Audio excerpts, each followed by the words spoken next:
I thought I'd start off by just pointing to the fact that as the different global powers seek to extricate the world from the many challenges and indeed crises we currently have to contend with, we hear a lot of talking, but don't see much action.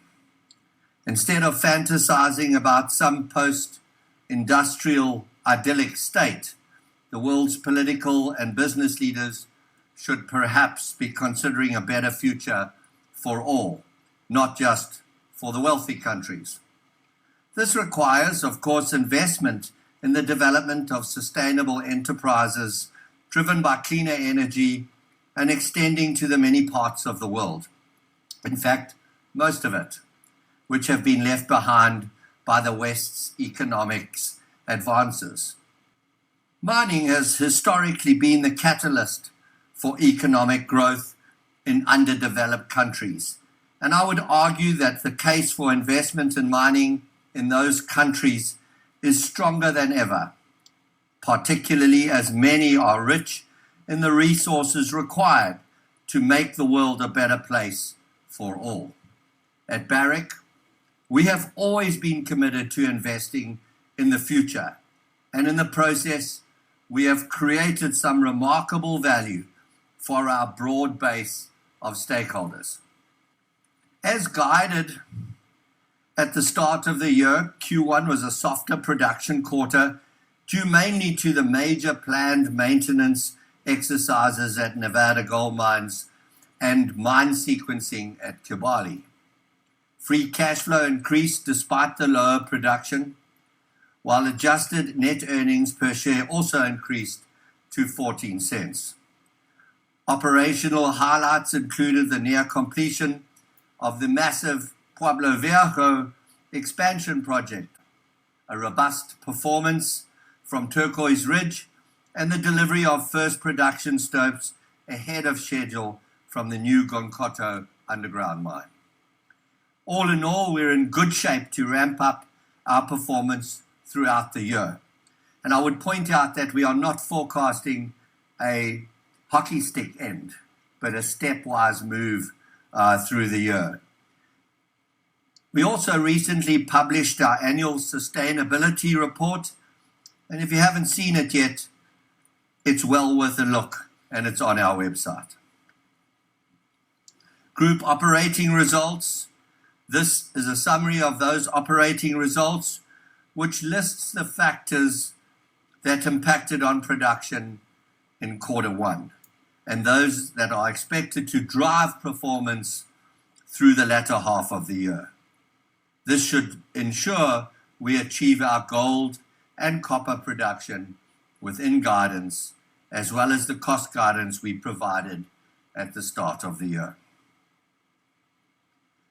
Despite the lower production, our high-quality asset portfolio increased free cash flow and allowed us to maintain a 10-cent quarterly dividend in line with our performance dividend policy.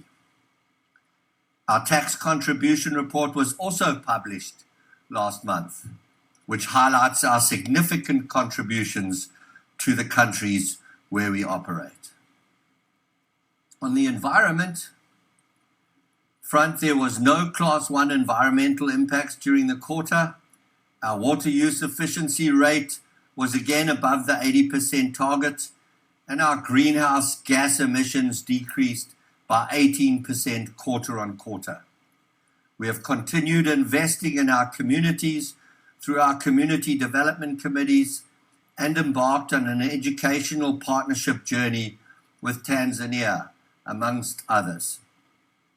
On the biodiversity front, the first white rhinos are expected to arrive in the Democratic Republic of Congo soon, as part of our mission to restock the species in the country's Garamba National Park, a UNESCO World Heritage Site, which we've long supported. It's worth noting that during the year, we spent $6 billion on goods and services with local suppliers and invested some $36 million in community development projects in line with our philosophy of partnering with our host countries. In North America, our exploration is opening up new frontiers, and we've started building a significant presence there. We move now south to our Latin American and Asia Pacific region, which had a busy quarter highlighted by the progress at Pueblo Viejo, a prime example of successful value creation by Barrick. Veladero made a promising start to the year, but as I'm sure you all appreciate, Argentina has a worsening currency crisis and import restrictions, a change in fiscal policies almost monthly, and as a result, the operating environment is becoming increasingly difficult. 5 drill-ready targets in the Austral project in Peru are moving up our resource triangle. And as I've mentioned, we're testing some targets around Veladero as part of our life of mine extension strategy. In Pakistan, the updated feasibility study on the Reka Dik project is scheduled for completion by the end of next year, with first production expected in 2028. In the meantime, our social investment program has started with the rollout of the first community development committee and a drive to bring schooling to the region. The first school was inaugurated at the Hamai village, which will provide education for children from the community. And we're also very proud of the fact that the enrollment of the first students was done on a 50% boy and 50% girl basis. A new Porgera progress agreement was signed in March between Barrick New Guinea Limited, the Papua New Guinea government, and New Porgera Limited. New Porgera Limited has initiated the steps to apply for a new special mining lease, which is a key step to the reopening of the mine. There's currently a lot happening as we progress towards getting this mine up and running. Back across to Africa and the Middle East, this region finished well ahead of planned gold production for the quarter, setting the scene for another year of strong delivery. As I've said before, if North America is our value foundation, then Africa and Middle East region is foundational to Barrick's performance. In Mali, Loulo-Gounkoto produced its usual robust performance, with new Gounkoto underground mine making its first contribution ahead of schedule. Loulo's 40 megawatt solar power expansion project continues to advance, with commissioning of the first phase expected by the end of this year. And when complete, it is slated to reduce carbon emissions further by a further 63,000 tons of carbon dioxide equivalent. The Loulo-Falami district, which straddles the border between Mali and Senegal, remains highly prospective, and all key structural corridors in the region are being reviewed in the search for the next world-class discovery. In the DRC at Kibali, production was in line with planned sequencing and planned maintenance. Grades are forecast to improve from this quarter as development opens up access to new stoping fronts, improving underground flexibility. Like Loulo-Gounkoto, Kibali has a high potential for major discoveries, as has been shown in the past. Exploration continues along the principal mineralized corridor, which still hosts multiple opportunities. Targets currently being advanced include potential underground satellites at Mengu Hill and Weri, and new mineralized systems between the KCD, Garamba, and the Kombokola ore bodies. And in Tanzania, we have another success story.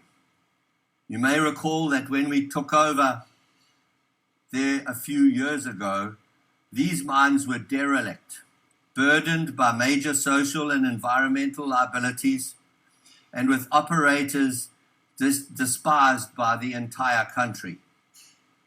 In very short order, we reinvented the mines, which now between them deliver a Tier 1 production profile, formed a groundbreaking benefit-sharing partnership with the government, and settled the legacy issues. About copper, I turn now to our copper operations, which, as you are aware, we are on track to deliver significant expansions. At the time of the merger, Lumwana in Zambia was a doubtful starter. But like PV and the Tanzanian mines, we have transformed it almost beyond recognition. The Super Pit pre-feasibility study, which includes a potential new mill expansion and tailings storage facility, is advancing, scheduled for completion next year. This project could extend the mine's life into the 2060s and elevate it to Tier 1 status. In the meantime, we've also reinvigorated our copper belt exploration leadership and begun the transition to an owner-operator fleet for waste stripping at Lumwana, which should deliver a significant cost reduction.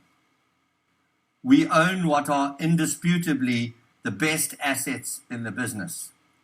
We have a clear and proven long-term strategy, which we execute with disciplined effectiveness. We consistently invest in our future. Our existing mines support a 10-plus year production profile, which our organic growth projects will enhance. Our reserves are constantly replenished by our successful exploration programs, which include exploring worldwide for our next major discovery. And finally, we are a leader in sustainability, and our actions in this field produce measurable results that benefit all our stakeholders.